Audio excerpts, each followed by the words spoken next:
workshop is for you if you would like to practice dancing with a Shemadan or Egyptian Candelabrum and expand your repertoire.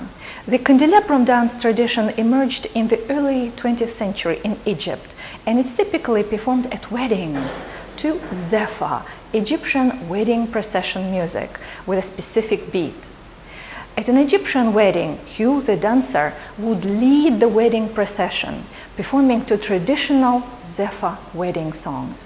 However, if, like me, you dance mostly for Western audiences, zephyr with its Arabic beat and melodies may not be the best choice for your Candelabrum performance, because for regular Western audiences, Arabic music, especially traditional music with its traditional instruments, pacing and beats, is an acquired taste. For many people, it just doesn't sound good to their ear, even despite the proliferation of world music, and that's perfectly fine.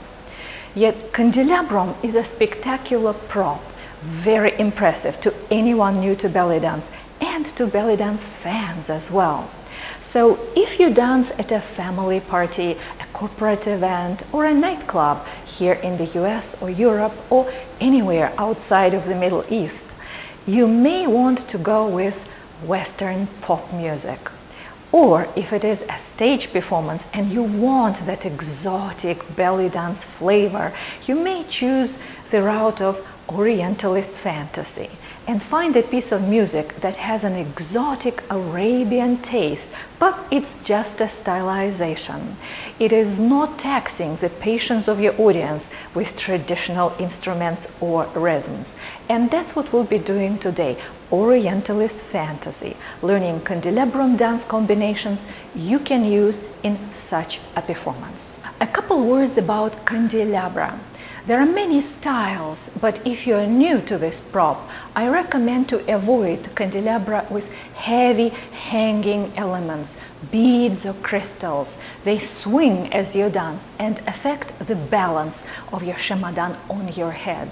Another thing that is important is to make sure that all the elements in your candelabrum are tightly screwed together. Nothing is loose. Again, if this little cup swirls around and the branches are moving a little bit, you will have a problem.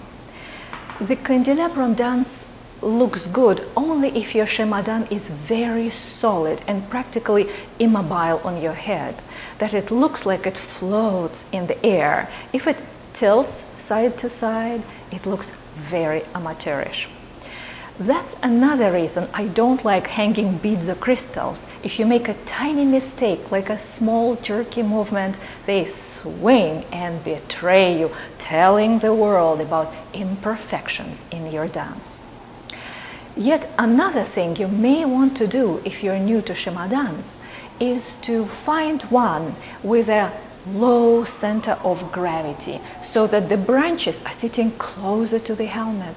If they're high on the stem of your Shemadan, again, it's more difficult to balance.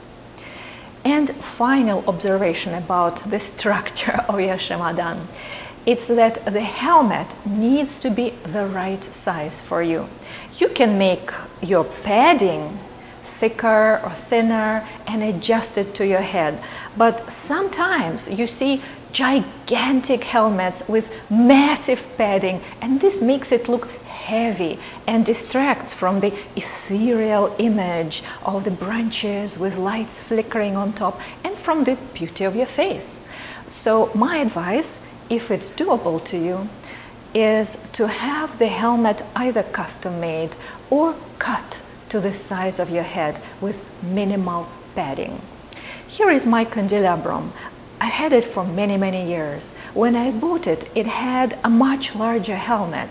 I had my stepdad cut the metal band that goes around my head and also the top bands here to fit it to my head with very thin padding. It's good now to create that stable floating look.